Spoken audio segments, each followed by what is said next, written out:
guys, may bago na naman tayong bag na new release ni Mosdom Pits. So ipapakita ko para makita niyo po. So napakagandang bag. So ayan po siya.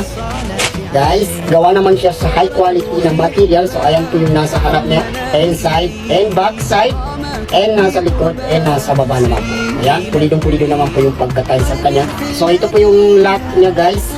Napakaganda yung lock niya. So ayan, i-twist natin ganyan. So ayan po. So bubuksan natin guys para makita niyo yung nasa loob niya. So very spacious naman po yung nasa loob niya guys. So ayan po. Bago-bago pa siyang labas ni Mosdom Pits. So meron dyan open pocket. So ayan. So it's very spacious yung nasa loob niya guys. Ayan, yung open pocket. So yung strap niya is adjustable na rin guys. So pwede siyang suotin sling bag and back crossbody bag.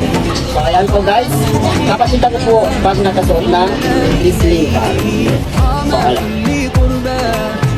Napakaganda siyang gamitin pang araw o kahit saan mo gagamitin. Pwede po siya guys.